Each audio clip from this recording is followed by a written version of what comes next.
Okay जी, good evening. तो अभी कल हम लोग ना ये क्वेश्चन डिस्कस कर रहे थे, थोड़ा सा इसमें कन्फ्यूज़न हुआ था तो उसको क्लियर कर लेते हैं। तो एक तो ये हुआ था कि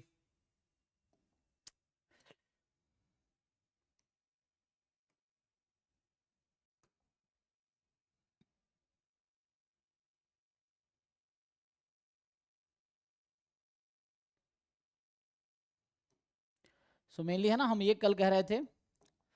तो एक तो हमने सॉल्व किया था उससे, है ना, इस क्वेश्चन को हमने मेनली, हमारा क्वेश्चन ये था कि इसका क्रिटिकल रीजन कैसा होगा, है ना।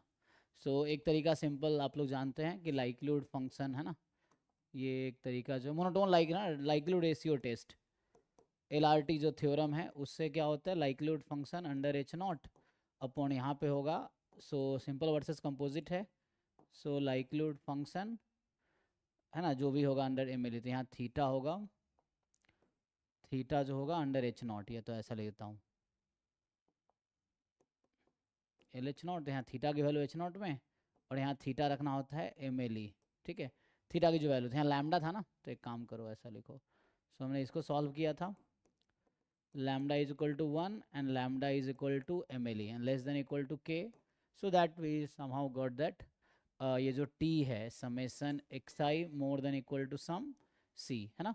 so this was the critical reason, एक तरीका से ये आया था, नहीं ये नहीं, लेस देन आया था ना, so it was less than equal to, right, so ये आया था।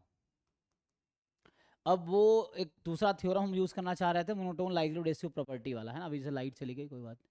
तो मोनोटोन लाइक्लीहुड रेशियो प्रॉपर्टी जो है उसके अकॉर्डिंग क्या है, तो एक बार उसका स्टेटमेंट पढ़ो। ये जो एक थ्योरम है, monotone likelihood ratio property, MLR property, इसका स्टेटमेंट क्या है ये देखो कि MLR प्रॉपर्टी जो है इसका एक्चुअली में स्टेटमेंट क्या है। सो मैं जब कल देख रहा था ना कि हम लोग ये सोच रहे थे कि ये मोर देन है, तो मतलब जनरली नॉर्मल में ऐसा होता है, तो उसकी वजह है, जैसे यहाँ पे H1 में लैम्डा मोर देन 1 है, स्टिल क्रिटिकल रीजन है T less than equal to C, है ना, जहाँ पे T कोई सफिशिएंट एस्टिमेटर है।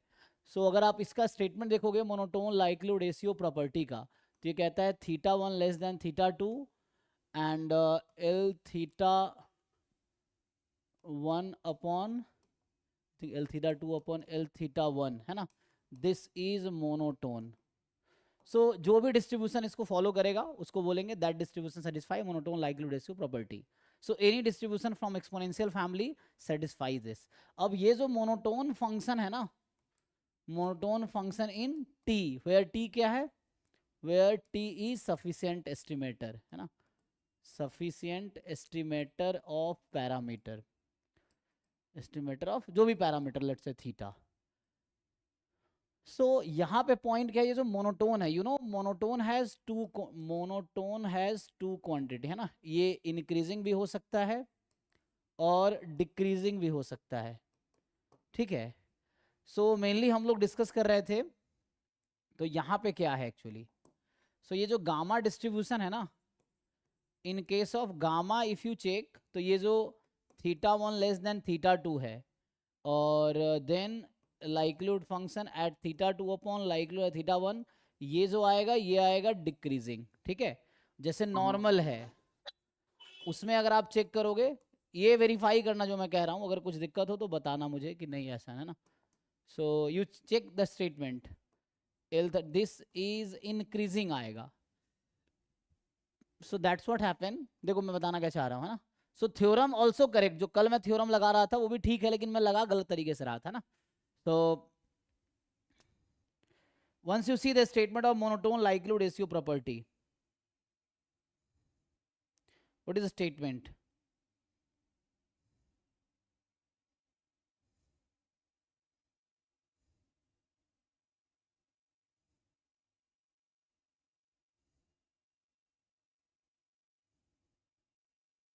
ठीक है ना। सो मैं ये कह रहा हूँ कि any distribution that belong to exponential family satisfy monotone likelihood ratio property, और इवन, है ना। सो जैसे कल मैं कह रहा था यहाँ लैम्डा मोर देन 1 है, तो critical reason should be T more than 1, but ऐसा तब होगा जब वो इंक्रीजिंग होगा, ठीक है। तो इंक्रीजिंग वाले केस में क्या है, अगर इस वाले केस में कि suppose H1 is lambda more than 1, so the critical region will be T more than equal to C. But यहाँ डिक्रीजिंग वाले केस में क्या होगा, अगर आपका H1 है lambda more than 1, then critical region will be opposite sign, तो T less than equal to C kind of आएगा। तो गामा डिस्ट्रीब्यूशन में if you see this ratio, तो ये मोनोटोन फंक्शन होने चाहिए, मोनोटोन में भी इंक्रीजिंग में भी डिक्रीजिंग है ना, सो ये गामा में ये डिक्रीजिंग आएगा, so this ratio is monotone है ना, this likelihood ratio is decreasing actually in case of gamma, तो इसीलिए यहाँ मोर देन 1 है तो क्रिटिकल रीजन इसका रिवर्स हो जाएगा। और जैसे नॉर्मल डिस्ट्रीब्यूशन है, आप नॉर्मल में अगर चेक करोगे तो जो ये लाइक्लीहुड रेशियो है that will be increasing, and in that case जो H1 का है वही क्रिटिकल रीजन है, तो ये उस पर डिपेंड करता है कि जो लाइक्लीहुड रेशियो इंक्रीजिंग है या डिक्रीजिंग है। सो इसके डायरेक्टली थ्रू हम कह सकते थे, तो इसका हमने बाकी चीजें सॉल्व कर लिया था, बस यही लास्ट में कॉन्फ्लिक्ट रह गया था कि ये जो है T more than equal to c होगा या T less than equal to c होगा, है ना। तो यहाँ जैसे मुझे जनरली याद था, जहाँ पे नॉर्मल के केस वाला याद था, जनरली उसमें क्या होता है कि जो लाइक्लीहुड रेशियो वो इंक्रीजिंग है, सो जो जैसा H1 है वैसा ही क्रिटिकल रीजन होगा। बट गामा में रिवर्स है, ये जो रेशियो है ये डिक्रीजिंग है, दिस इज डिक्रीजिंग, नॉर्मल में इंक्रीजिंग है। मैं दो एग्जांपल दे रहा हूँ जस्ट, तो यू हैव टू चेक कि किसमें क्या हो रहा है, एंड इन दैट केस अगर डिक्रीजिंग है तो ये रिवर्स कर देगा, तो lambda more than equal to 1 है तो T less than equal to C होगा। So that is the conclusion जो कल हमने छोड़ा था, ठीक। तो इसका आंसर सेकेंड पार्ट करेक्ट है, ये हम कल पहुंच गए थे यहाँ तक, बट लेस और मोर का चक्कर पड़ रहा था ना, तो this B part is fine. Next question पे आते हैं।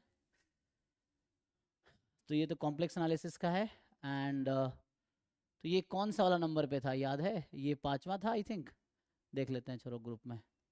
सो अभी के लिए हमें स्टैट्स का अगला क्वेश्चन ढूंढना है, इंटीग्रल इक्वेशन का है, ये लीनियर, ये आ गया। सो आई थिंक ये भी बहुत इजी है, जो आप लोग इजीली कर लेंगे।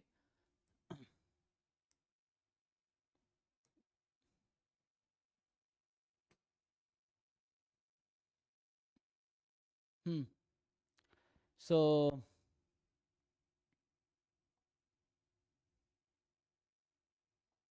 ये क्वेश्चन है जो कल हमने भेजा था ग्रुप में, आपको देख लेते हैं कितने नंबर तक हुआ था, क्योंकि 12 क्वेश्चन होते हैं ना। सो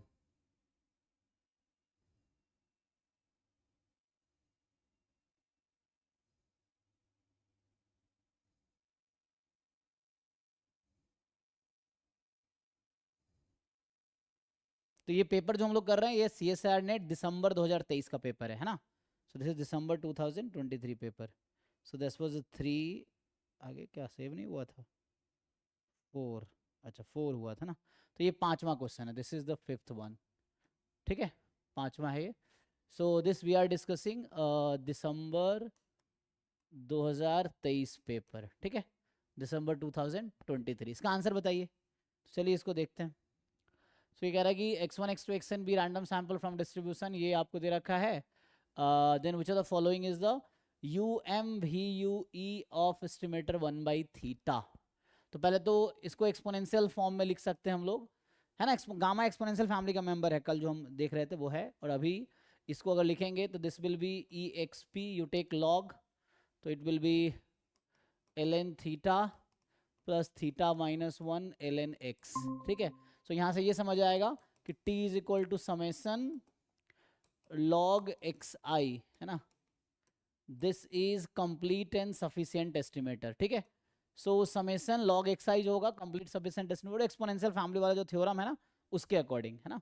सो यूजिंग थ्योरम ऑफ ना, ये थोड़े लाइट नहीं होगा क्योंकि लाइट नहीं इसलिए अंधेरा आ रहा होगा, बट ये दिख रहा होगा आप लोगों को। सो ये log xi है ना, सो जहाँ पे थीटा और xi प्रोडक्ट में है, सो summation of that will B complete and sufficient estimator. अब आपको लेमन-सेफी थ्योरम पता है कि unbiased estimator in terms of complete sufficient estimator is UMVUE। तो सिंपल एक काम करो, एक्सपेक्टेशन ऑफ log x निकाल लो, इसमें भी निकाल के देखते हैं क्या आता है। तो यहाँ करेंगे, सो ln x थीटा x की power theta minus 1 dx x between 0 और 1, क्या हम लोग बाई पार्ट लगा सकते हैं? सो चेक कीजिए, हम लोग इसे सॉल्व कर सकते हैं क्या? सो अगर मैं ln x को t मान लूँ फॉर एग्जांपल, तो क्या होगा? सो ये इंटीग्रेट करके देखिए कितना आता है, इससे ही काम हो जाएगा हमारा, ठीक है, नहीं तो फिर 1/ln x निकालना पड़ेगा।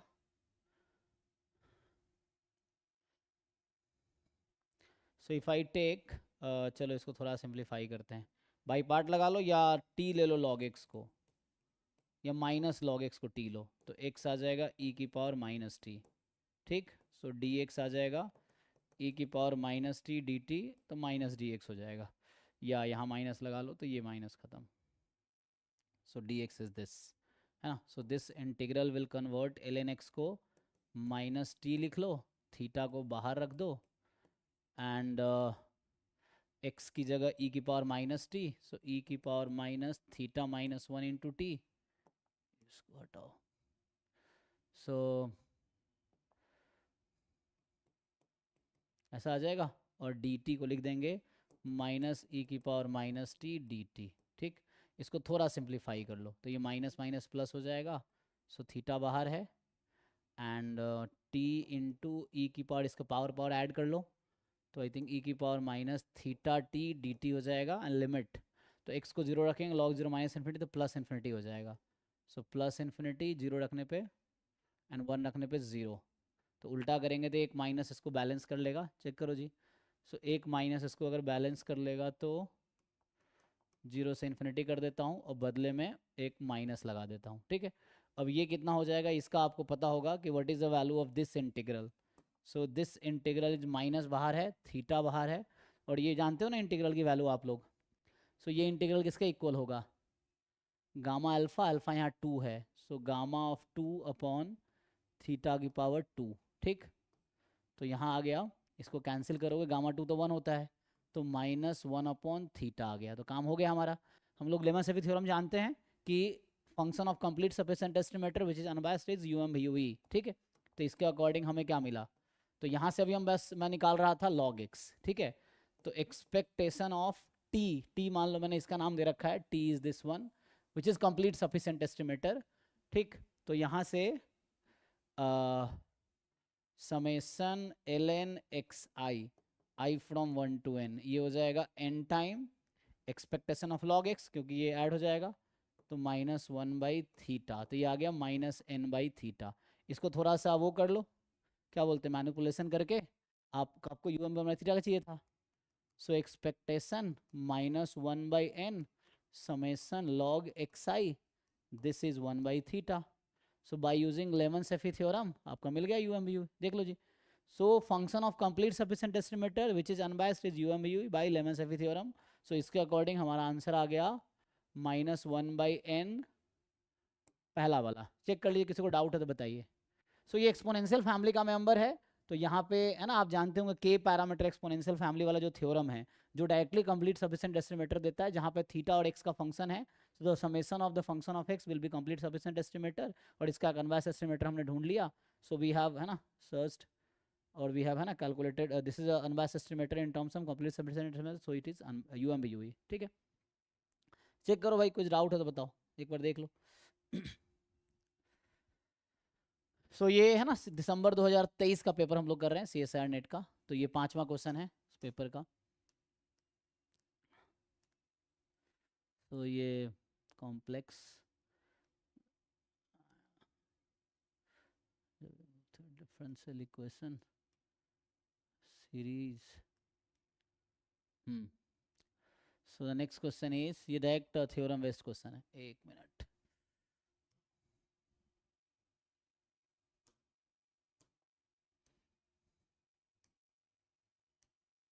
है ना, डायरेक्ट थ्योरम है ना, अब सीधा सीधा आंसर बता सकते हो कि इसका आंसर क्या आएगा। तो ये अभी के लिए ये 6 क्वेश्चन होगा इस पेपर का, ठीक है। तो ये 5वां था, ये छठा, 4 कल चर्च कर चुके हैं हम लोग। सो ये है n more than equal to p plus one है, x1 x2 xn, ये है ना अंडरस्कोर लगा हुआ है, मतलब वेक्टर है, be a random sample from, तो ये जो x vector is multivariate normal, p variate normal, mu comma sigma, है ना, for all i from 1 to n, ठीक है, 1 टू n। अब आपसे पूछा सिग्मा पॉजिटिव डेफिनेट है, x बार हमें पता है, ए एक मैट्रिक्स दे दिया आपको, ठीक। तो ये तो थ्योरम डायरेक्ट ना, so a is a matrix summation x i vector minus x bar into x i minus x bar का transpose, i from 1 to n। So question is trace of a sigma inverse का distribution क्या होगा, can anyone tell, simple theorem है direct, बताओ। Sir, chi-square with n minus 1 into p.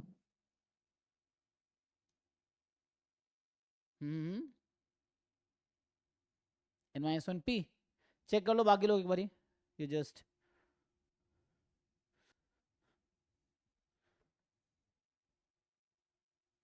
सो इन्होंने बताया D option ना, fourth option. सो others agree और not, check करो.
Sir, there will be p terms of summation xi minus x bar square divided by sigma square.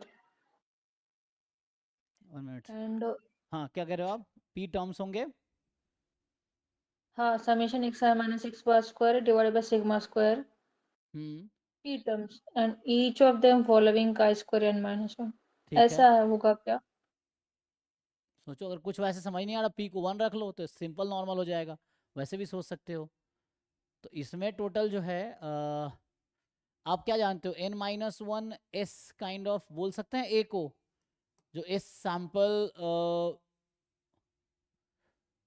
जो आपके पास है वहाँ बोलते हैं सैंपल वेरिएंस.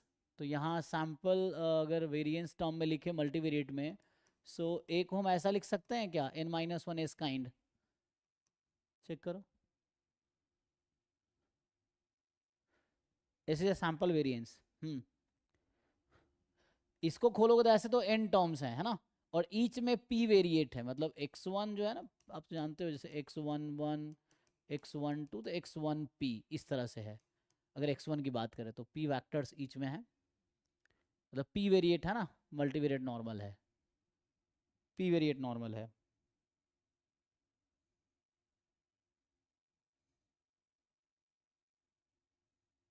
ये डायरेक्ट रिजल्ट है, डायरेक्ट सही बता रही है, बस आपको प्रूफ देखने की जरूरत है ना. सो सी टेलिंग करेक्ट, बस आपको इसको प्रूव करने की जरूरत है ना. ये डायरेक्ट रिजल्ट है, दैट यू कैन ना, this is the straight forward result. So Sir, there is some result like if like the A follows Vishad with n sigma, then okay. so I'm not saying about this in general. Like instead of A, we can say like some W follows Vishad with n sigma, then trace of sigma inverse W follows chi square NP. Okay, trace of sigma inverse W follow chi square NP. Here is a p, है ना, Ah, p variate. so here here our matrix A follows Vishad n minus 1 sigma. Yes. And that's why I said that. Yes, fine. Yeah. So this is just result. आपको result याद रखने की जरूरत है. So this is a theorem C is telling. So capital W is Vishad n sigma, है ना, p variate है. Then trace of sigma inverse W is chi square np. That is the result. So since it is n minus 1, this is this result. आपको याद होगा ना n-1 SS square by sigma square वाला concept, तो वहां होता है ना, ये तो मल्टीवेरिएट वर्जन है तो काई स्क्वायर हो जाएगा, यूनिवेरिएट में रिजल्ट होता है ना काई स्क्वायर n-1 वहां पे, so there हाँ you know it is chi square n-1 in case of univariate normal, n-1 SS square by sigma square, तो इस तरह से होगा।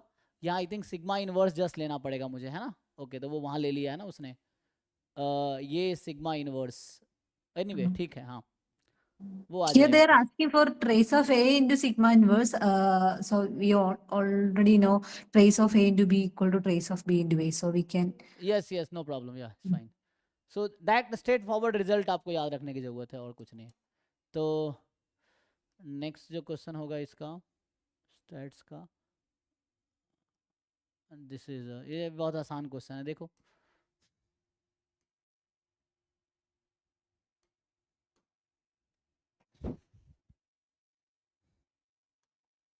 सो इधर ये 6 था, ये 7th है, so this is 7th one in this paper, unit part B में 7th question of unit 4, so they are sir saying बहुत सब, ब्लर दिख रहा है, हाँ ब्लर दिखाई दे रहा है बहुत। बाकी लोगों को ठीक दिख रहा है, स्क्रीन दिख रहा है ठीक कि नहीं? Yes sir, it is clear. हाँ क्वेश्चन यू शुड नो, है ना, अभी लाइट नहीं है तो इन्वर्टर पे चल रहा है ये, सो तो इसलिए लाइटिंग कम कर दिया हमने क्योंकि वो इन्वर्टर डाउन हो जाता है तो डिस्चार्ज हो जाएगा ना, इसलिए। So x is Poisson 3/4 and question है ना, जस्ट मैं बोल दे रहा हूँ, आप देख लीजिए, एक्स का डिस्ट्रीब्यूशन है Poisson 3/4, then which of the following is true, they are saying x more than 9 is more than equal to 11/12, x less than 9 more than equal to 11/12, x minus 3/4 whole square expectation is 11/12 और 11x/9 is poison, basic distribution theory का question है, बताइए आप लोग try करके quickly.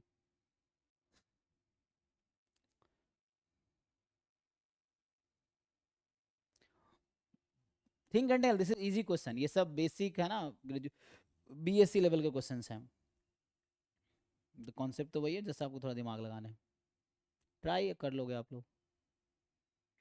Sir option 3 is variance which yes is greater than, वो blur दिखाई दे रहे हैं, समझ नहीं आ रहा इसलिए।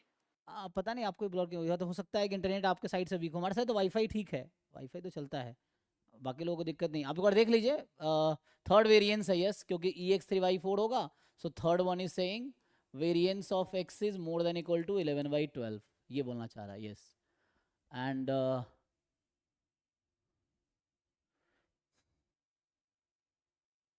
एक मिनट, वेरिएंस एक्स क्यों लिख रहा है ये, वेरिएंस तो वी ऑलरेडी नो है ना, वेरिएंस एक्स यहाँ से क्या आ जाएगा, एक है ना, पॉइसन है, वेरिएंस कितना होता है, मीन वेरिएंस तो सेम ही होता है ना, so if I right it is 9/12 है ना, तो वेरिएंस एक्स तो 9/12, 11/12 ज़्यादा तो है नहीं, तो ऐसे ही गलत हो गया, थर्ड वाला तो चेक कर लीजिए जी, सो ये तो ऐसे ही आउट हो गया। Now next,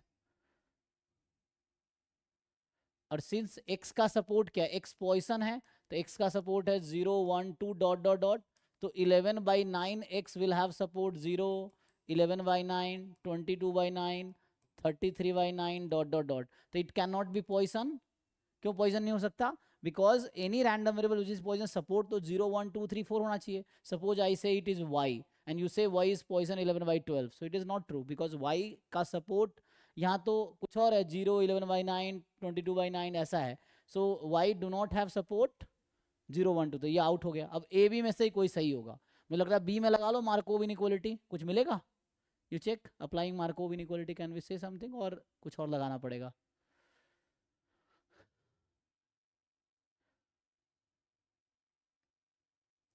x more than 9 is more than 11 12, तो लेस देन इक्वल टू 9 निकालना था, टाइम लगेगा ना,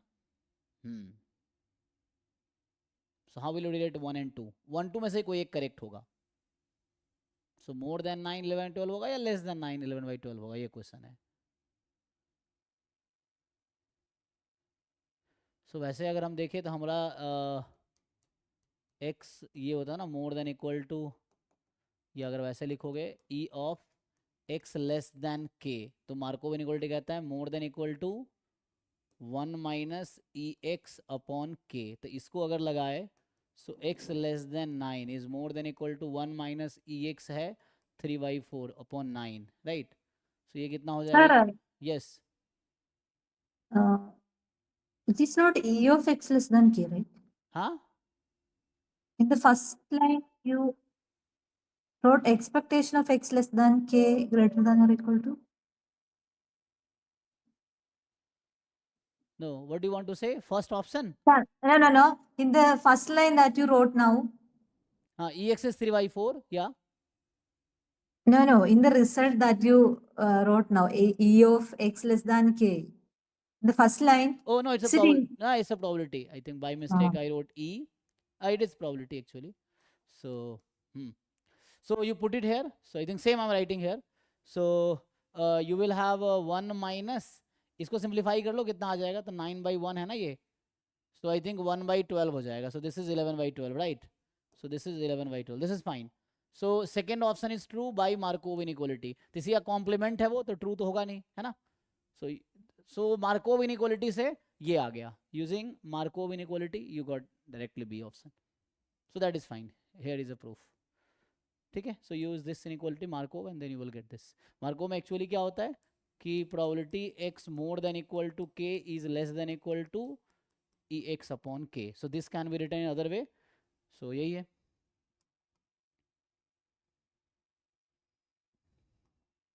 If and only if this and then using this. Okay. So next जो होगा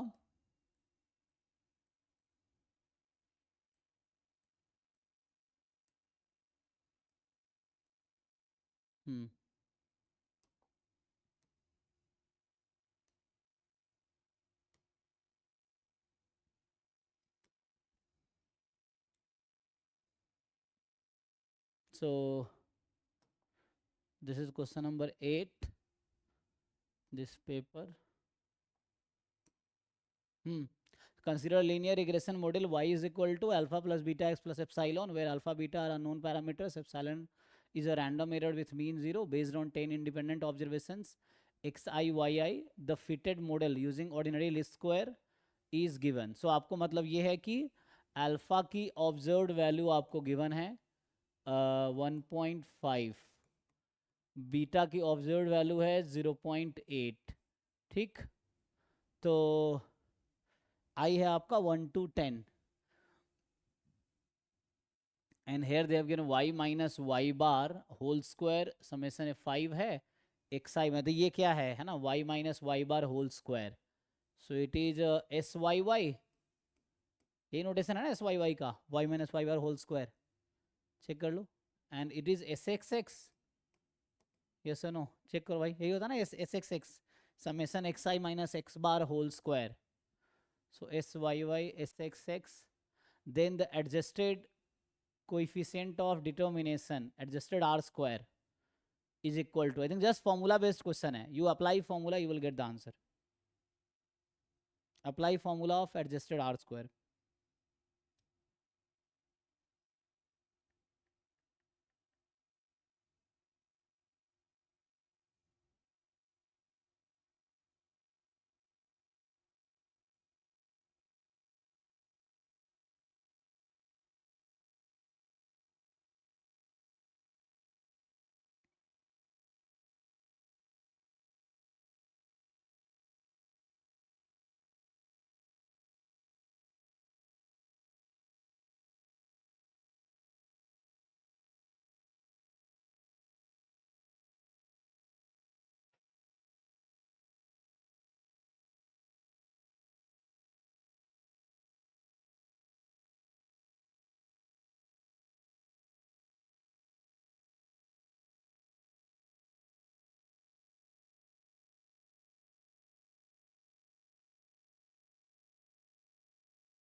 आया जी किसी का कि नहीं?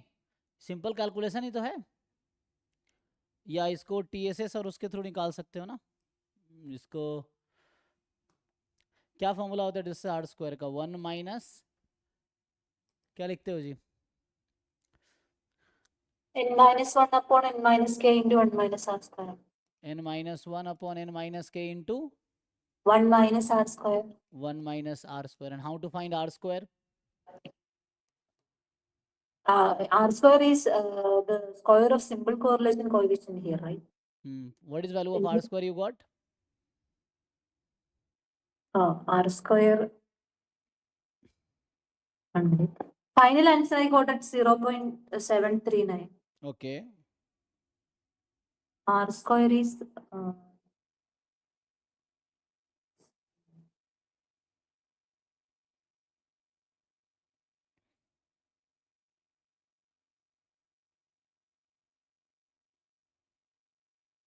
It's n minus k minus 1, right? Or just n minus no, n minus k only. n minus k only? Okay, you are telling in terms of r square. Okay. Yeah, R square is 0.768.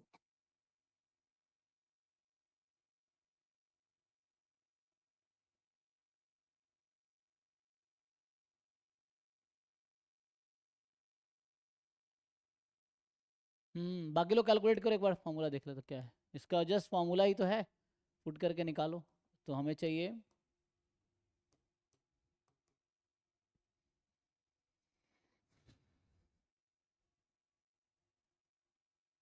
So you are getting 0.73, मतलब around 74, right?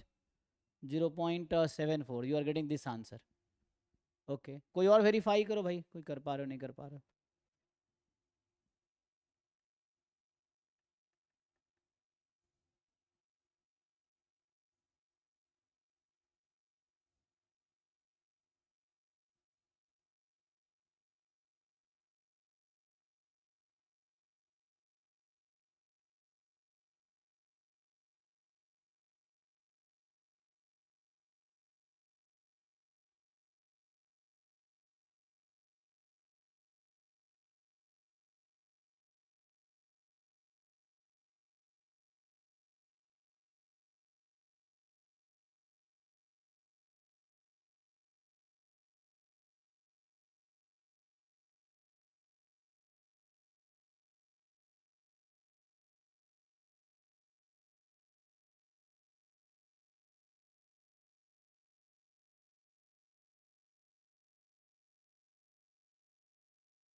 Put करो भाई, जैसे बता रहे थे ना, तो ये जैसे बता रही थी 1 minus n minus 1 upon n minus 1 minus r square, you apply formula of r square. So कुछ है ना, S total sum of square और एरर सम ऑफ स्क्वायर से आ जाता ना। हाँ, N minus 1 upon n minus k. yes, then in r square what you do, total sum of error sum of squares and total sum of square के term में आता है ना, तो क्या आएगा, इसको पुट करो।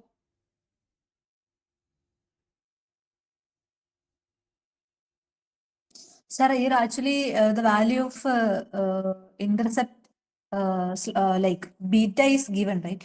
0.8. So we can use the formula for beta to find the covariance time, summation xi minus x bar into y minus y bar.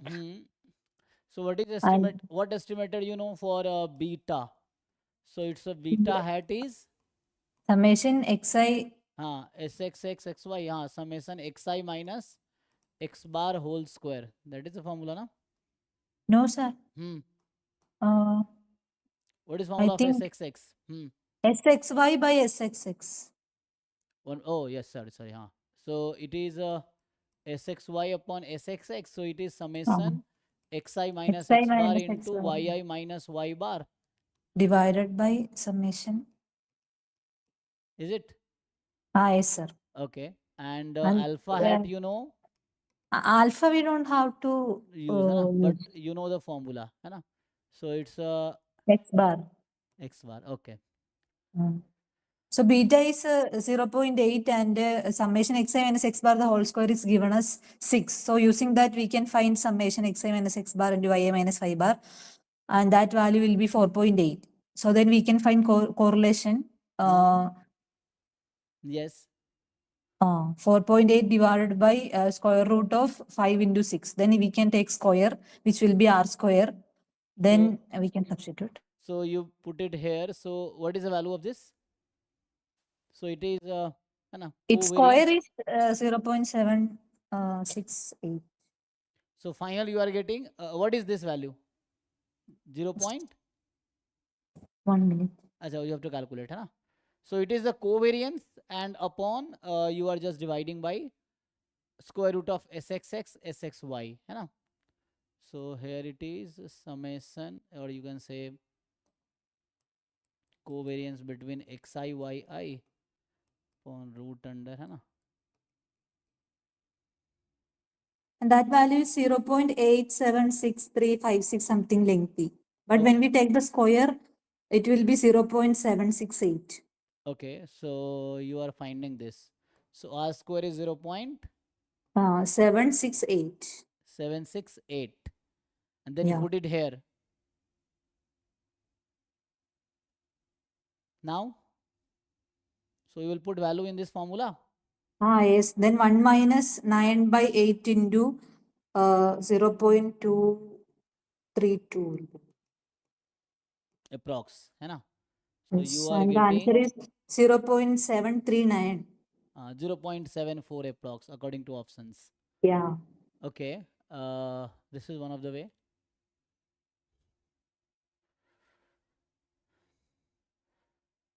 ठीक है जी. So हमें अल्फा हैट और बीटा हैट दे रखा था. Beta hat is this.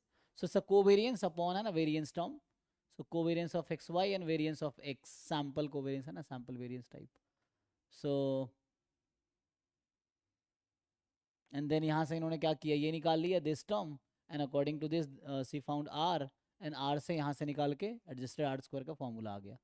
So ठीक है, actually मैं दूसरे तरीके से ट्राई कर रहा था बट ठीक है, दिस इज ऑल्सो फाइन. तो किसी को डाउट है पूछो अगर कुछ है तो.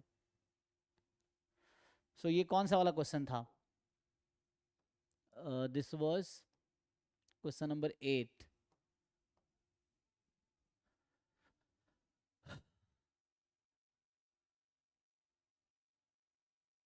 ठीक है ना? सो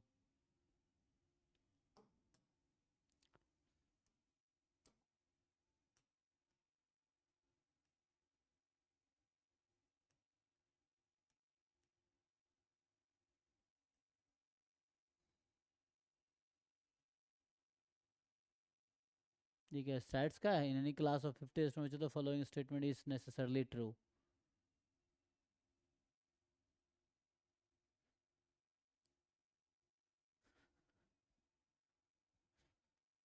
चेक करो जी, is it part of statistics?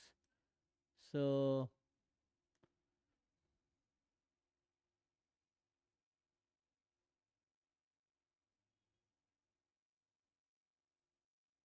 देखो ट्राई करके.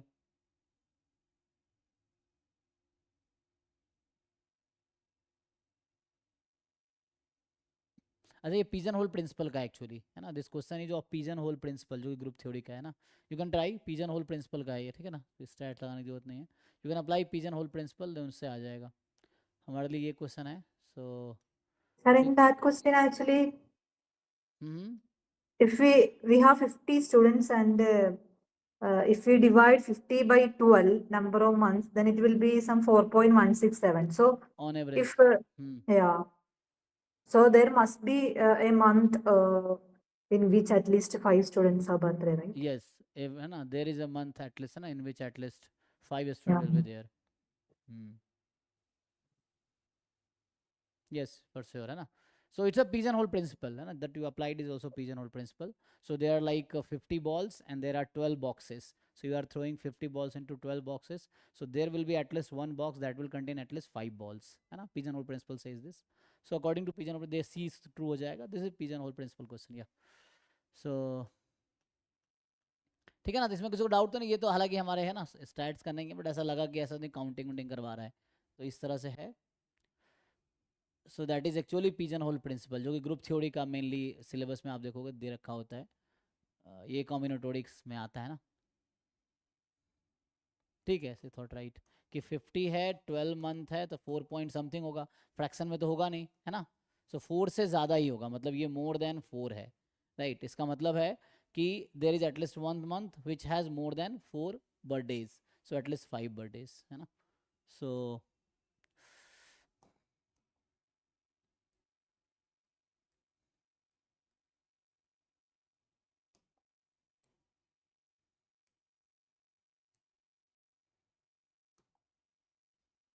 okay, so try this.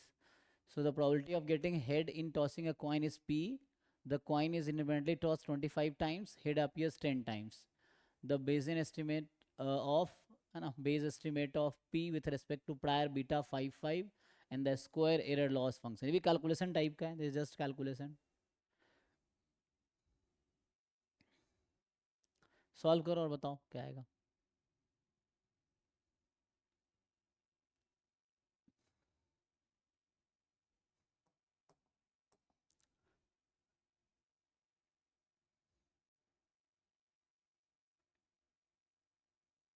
मैं बता रखा ना 25 टाइम टॉस किया और 10 टाइम हेड आया है ना। सो लाइक एक्स अगर मैं लेता हूँ नंबर ऑफ हेड्स को, मान लो फॉर एग्जांपल, तो हमें ऐसा बता रखा है x बराबर 10 हम निकाल सकते हैं, चेक करो जी, समथिंग लाइक दिस।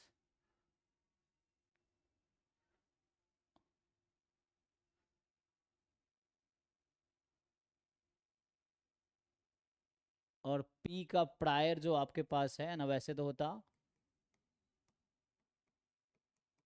ऐसा ना, बट x की वैल्यू 10 दे रखी है आपको है ना, observed value of x is, इसका डिस्ट्रीब्यूशन जो होगा बाइनोमियल ये होगा, बट x की वैल्यू 10 ऑब्जर्व्ड वैल्यू दे रखी है आपको, and the beige estimate of p, तो p का जो प्रायर है, p का अगर आप PMF लिखोगे तो क्या आता है 1/β55 p की पावर 5 1 माइनस p की पावर 5 माइनस 1 ना, 5 माइनस 1, ठीक, तो ये आ जाएगा। सो p बिटवीन 0 एंड 1, तो आपसे पूछ रहा है कि तो हमें निकालना होगा posterior, p given x is equal to 10 क्या होगा, एंड ये डिस्ट्रीब्यूशन निकालने के बाद you find expected value of this, so ये जो भी आएगा that will be the answer, square error loss function है ना। सो p hat that you want Bayesian estimate of p is expected value of p given x बराबर 10, so you try now. So you find the joint है ना, तो it will be posterior will be proportional to joint, तो multiply कर दो,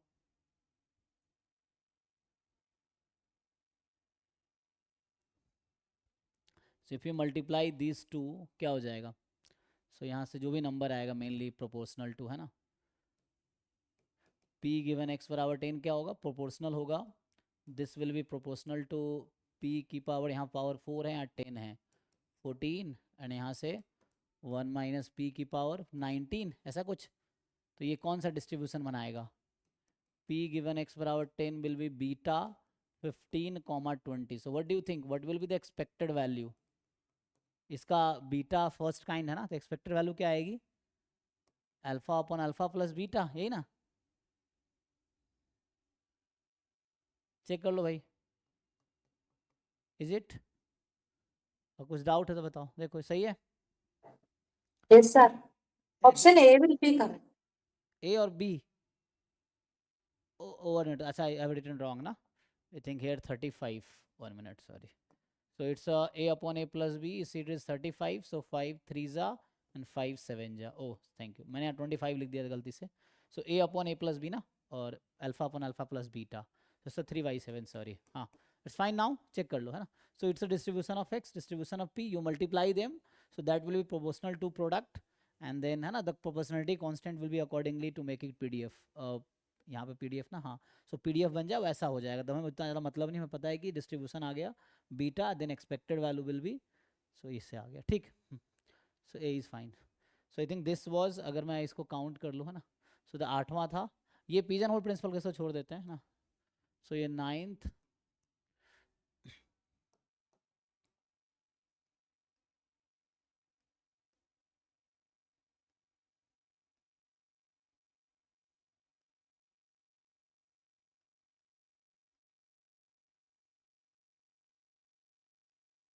कौन सा question है, मार्को चेन, सो देखिए,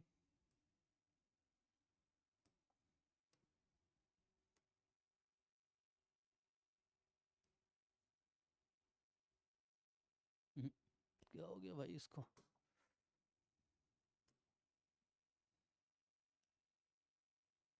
देखिए, so consider a Markov homogeneous Markov chain with state space 0 1 2 and transition matrix दे रखा है आपको, Pn is this, मतलब n step p की पावर n क्या है, n step transition probability matrix है ना, and which of the following statement is true, बता सकते हो आप, देखो, so you try this,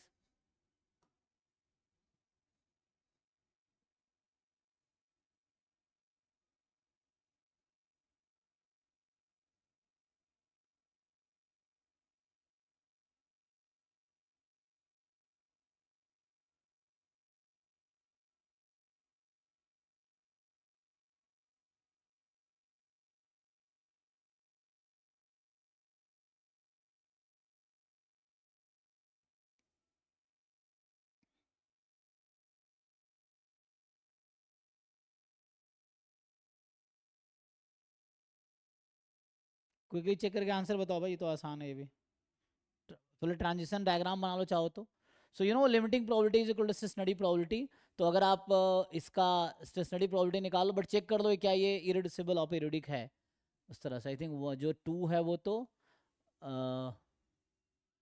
ये Sir, here इरेड्यूसिबल नहीं है, हाँ, state 2 is absorbing, so definitely option D should be correct. हाँ, या सो 2 है ना, तो you can 2, there is no other option to go from 2 to 2, so you can only, so 2 is the loop actually, right, so you can go 0 to 1, you can go 1 to 0 है ना, you can go 0 to 0, you can go 1 to 1, so है ना, once you start with 2 you will stay at 2 only, right, so question is true or false, is true, okay, तो unique stationary distribution तो नहीं मिलेगा, because ये irreducible और periodic नहीं है, आप निकाल के देख लो है ना, pi P is equal to pi कर लो, you will not have unique stationary distribution, and 2 से 1, so once you start with 2 you will never come to 1, तो वो तो है ना, एक बार 2 से स्टार्ट करो 1 पे you can never come, 1 2 form close set of states, 1 2 तो नहीं फॉर्म कर रहा है ना, so it's obviously 4, once you start with 2 you will stay at 2 only, so it's a probability, it is sure that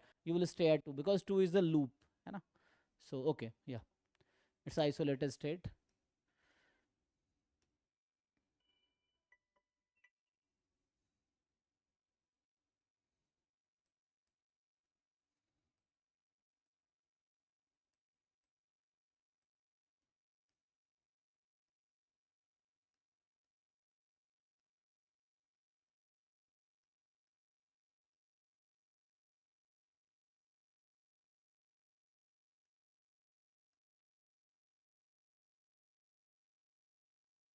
ये है देखो, so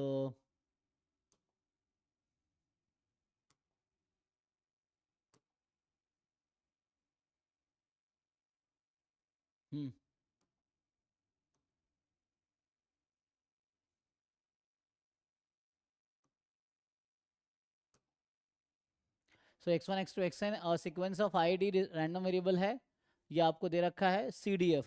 सो यहाँ से अगर आप देखोगे so x minus 5 will be exponential 1, right. देखो तो ये आपको समझ, मतलब truncate x is exponential at truncated 5, truncate exponential 1 truncated at 5। So यहाँ से क्या बोलना चाह रहा है ये, so Zn is yn minus this, तो yn क्या है, स्मॉलेस्ट है, so xi minus this, so smallest मतलब first order statistics minus 5 is exponential 1, तो इसी का नाम y रखा है, ठीक है।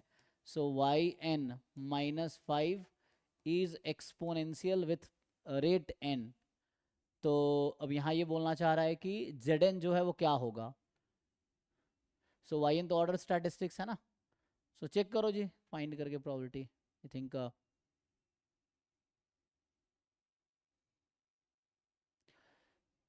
सो yn माइनस 5 का एक्सपेक्टेशन क्या है, yn minus 5 has expectation 1 by n, है ना, एंड वेरिएंस ऑफ yn, या yn का निकाल सकते थे हम लोग, सो वेरिएंस आएगा एक्सपोनेंस 1 बाई n स्क्वायर।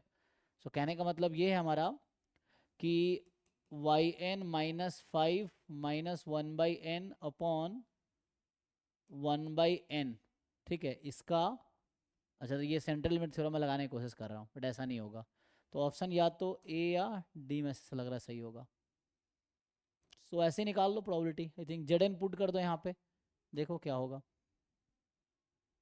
या yn converges in probability to 5, so yn, अच्छा यहीं से देख लेते हैं, देख दो, सो यहाँ से क्या होगा, हाँ Option 2 is right. है ना, सो it is 5 and variance 5 plus 1 by n and variance of yn is 1 by n square. So you apply the limit, it is 5, and you apply variance, it is 0. So you know limit of expectation is 5 and variance is 0, so it is right, it is correct. क्यों ऐसा हो रहा है, limit n tends to infinity, expectation of yn 5 है and variance of yn converges to 0, ठीक है, and यहाँ पे लिखो this, तो इसका मतलब है कि yn converges in probability to 5, ये just एक definition है ना, if this happens, so this implies this thing, converse true नहीं है, if this happens then this will happen, the second is correct, है ना, almost sure convergence, sorry क्या था, consistent estimator में आपने पढ़ा होगा, और properties of convergence in probability।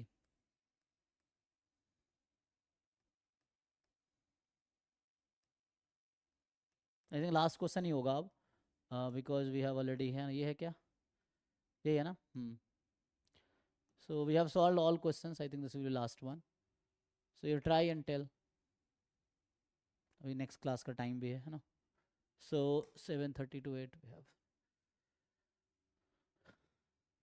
so you tell the answer of this question,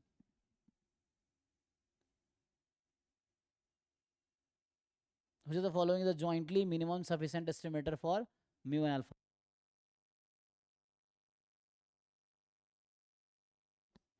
तो इसको सॉल्व करना अभी है ना, एक मीटिंग लाइंड अप है, तो ये अभी पेपर कर रहे थे दिसंबर 2023 का, तो ये लास्ट क्वेश्चन है, ये सॉल्व कर लो, नहीं तो नेक्स्ट क्लास में पूछना, ठीक है।